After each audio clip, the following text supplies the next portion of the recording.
Thanks so much for the intro, Poonam, and I'm just going to start sharing my screen.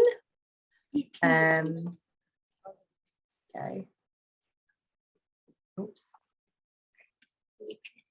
Sorry, I just need to share the other one. Apologies for that. Can we get a bit, please? Okay. Can everyone see the presentation slide? Fabulous, thank you so much. Okay, so thank you all for joining me today for this Access School Area seminar, even though it's super sunny outside. I'm going to be talking to you about my career, the wiggly journey that it's had through the research field, and hope to show you that everyone's journey is unique and you're not limited to one career path once you've started it. Oh, am I muted? No, okay. Fine, sorry. I just got an alert to say that I was. Okay, so the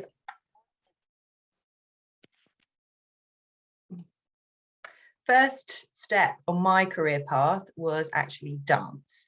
I spent a lot of time, a lot of classes from a really young age, did a lot of really cool, fun performances across London when I was younger, and was really determined to go off to do a dance degree or go to dance school at the age of 16. And my mum said, was obviously very supportive of that, but she also said, why not go to college to get a few more qualifications whilst you're dancing, so that when you do go to dance school at 18, you have some other qualifications to go alongside it. And so I went to do A-levels in biology, chemistry, psychology, and performance studies, and really fell in love with science and decided to pursue that at university rather than the dance, and kept the dance up alongside as well, because that was a passion. So my step 2 of my career was science, and I went to Royal Holloway University of London, which is this lovely building here. And I chose it because it had great ratings for science, but also for me personally in that situation at that time, I needed to be at home. So this was a commutable distance for me. And I graduated with a BSc in zoology with physiology. This was a really unique degree because essentially you chose your modules throughout the course. And I was the only one in the year that did this particular course. And the reason why was because I didn't want to do plant or biochemistry because I found them boring. But ironically enough, later on is my career in the lab. I did end up doing biochemistry. So that's another change that happened without knowing it.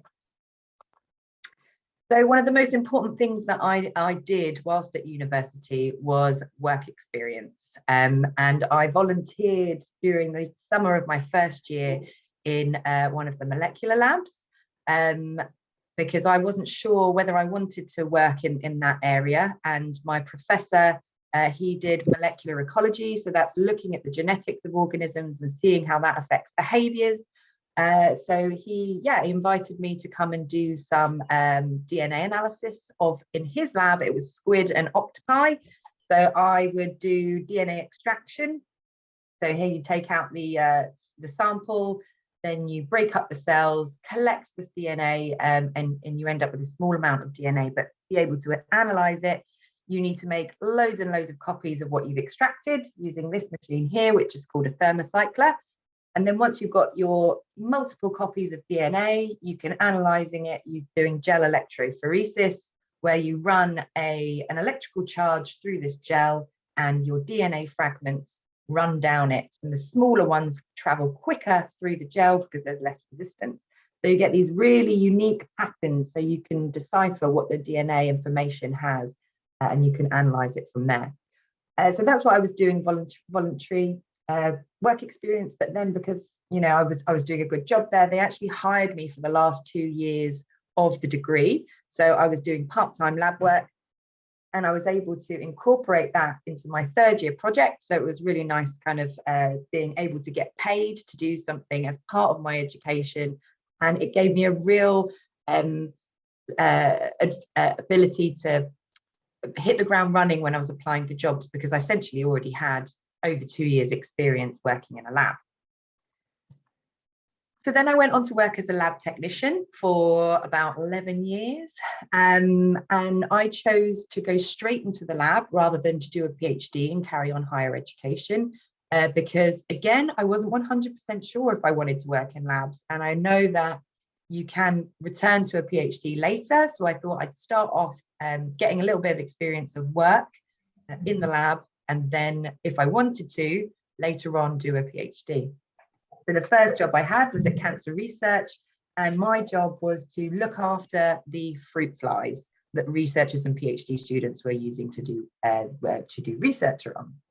I then moved on to the Animal Health Veterinary Laboratories Agency, where I did molecular classification of this bacteria called Brucella, and it infects cattle and livestock, but it's a zoonotic disease, which means that it can transmit from animals to humans. So it was my job to look at the genetic differences between these different species of Brucella bacteria. After that, I got a job at the Natural History Museum, which was really, really fun.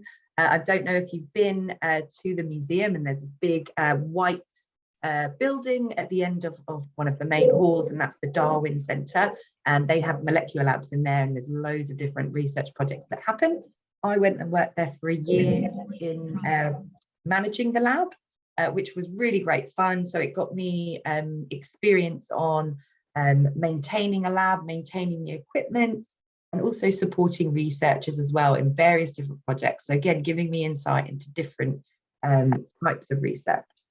And then finally, I went on to work at the Medical Research Council investigating the structure of prion proteins. So I don't know if you remember back in the 90s, there was an outbreak of mad cow's disease. And this in humans is a neurodegenerative fatal condition. And it's a really interesting condition because it's caused by a protein. And it's the only known condition that can be infectious without an organism that has DNA. So for example, if you have bacteria or virus, they're able to transmit their genetic information when they're in the host, and that's how they replicate and cause infection. Whereas this is protein as on its own causing an infection. And so my job was to try and work out the structure of this protein and how it was doing this infection. So this is actually from a paper that was published in collaboration with this lady here, Cassie Terry. We worked on this together using electron microscopy, which is a microscope that uses electron beams to look at ridiculously tiny scale stuff. So that was me working as a lab technician, and throughout that whole time, I would always volunteer at public events and share the science that I was doing and talk to the public about it. And I really fell in love with that element. So this is at the Natural History Museum. They would do evening events, and I would take people on tours of the labs and talk to them about collections. And this was at Royal Holloway. They would do open days and invite young people in to find out about science. So I decided that I really enjoyed that career path, and I wanted to work out how that I could do that and leave the lab. Before I'll go back to the research slide, just to say that I really loved working in the lab. There was a lot of variety, as you can see, lots of different projects and areas that I was working on. It was a very creative role. I think a lot of people don't realize that about science, but you have to think creatively about how you're going to solve a problem and design an experiment. And you get to meet people from around the world and travel to conferences, which is great fun. But also, it's just to bear in mind, it's not the biggest of salaries because you're working for the public sector. So you really have to be passionate about what you're researching to kind of follow that as a career. So back to public engagement.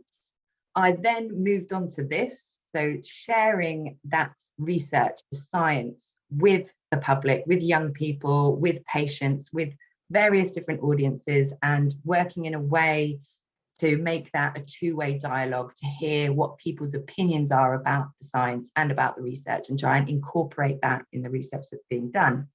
So I did that whilst I was doing the prion protein work, and I volunteered as a coordinator for the department and we did lots of public events talking to people about infectious diseases. I then got a job at King's College London to do just purely public engagement. But it was a part-time position, which meant that alongside that, I had to work in a restaurant. So that was another, to be able to have enough money to pay the rent. I was in a position where I had to work 2 jobs at the same time. And that was really tough and really tricky, but essentially my boss at King's College loved what I was doing and hired me full-time there. So it was just a lesson for me, you have to work really hard to get what you really want to do and what you're passionate about. So these are examples of some of the projects that I worked on at King's. So we did a lot of outreach work with young people from our local area to get them in and get them doing some experiments and get them passionate about science. I've done some citizen science projects as well, where we asked members of the public to play a game where they had to measure cell information, which trained an AI to do it autonomously. I've done some community workshops like this one here, which is a stem cell embroidery, and asking people to come in and be in a safe space, have a cup of tea, have a bit of cake, talk about the science whilst they're doing something crafty, and talk about it with experts. I've done some science art exhibitions, and this was with Science Gallery London.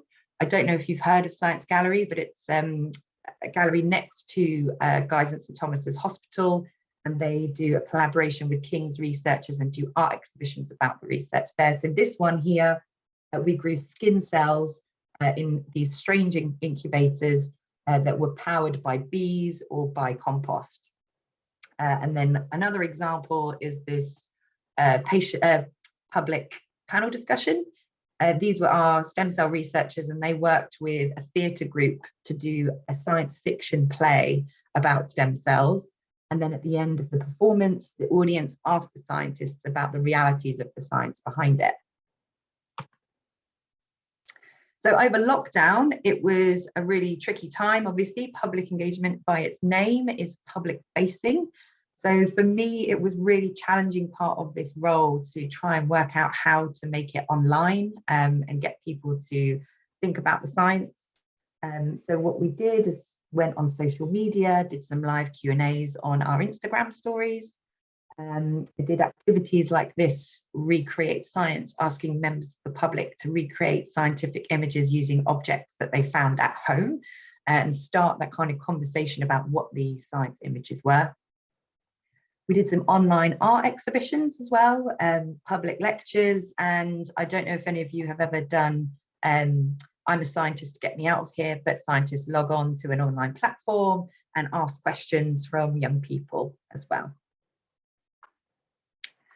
So now I'm based at Guy's and St Thomas's Research and Development Department, and I'm a public patient engagement manager now within the comms and engagement team for the Biomedical Research Centre.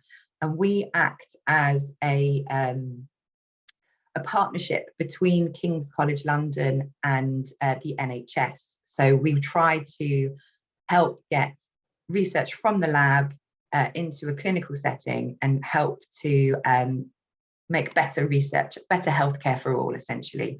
And so my job is to connect the public with the research that is taking place. And we have a couple of examples here of like flagship stuff that we do.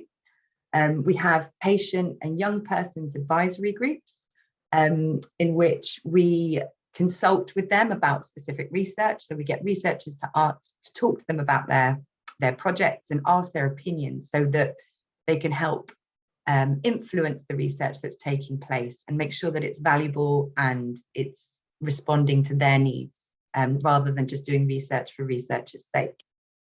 We do public lectures and events for International Clinical Trials Day, which is coming up in May. So keep an eye on our feeds, our social media, find out when those public talks are going to be, because you can come and find out about the processes of clinical trials that are taking place. We have an academy for year 10 and 11 students to come and learn about what it's like to work in a clinical research setting. And we do workshops. So these are a couple of the online ones we've done recently. Quizzes about clinical research. This was a role play game, creating profiles for different people, scientist, professor, administrator, and nurse, and how they would respond as a group to a healthcare crisis. And also looking at all the different roles that are in a healthcare setting as well. So it's not just doctors and nurses and GPs. There are, researchers, phlebotomists, people that run clinical trials. There's so many different career paths that happen in a healthcare setting. As part of that, there's also a mentoring scheme, which is currently underway, where they spend 6 weeks with a researcher in a very small group, do a project, and then come together at the end and present what they've done over the last 6 weeks in a kind of conference style presentation. We have a new podcast showcasing what research is taking place. We do lots of school visits. So if any of you are interested to have our researchers come and visit your school, please do get in touch and let us know. And we work with charities such as I Can Be, who work with young primary school aged girls to show them different career opportunities for women as well. So that was my super quick roundup of my career path. Thank you so much for listening. I hope you found it interesting and insightful.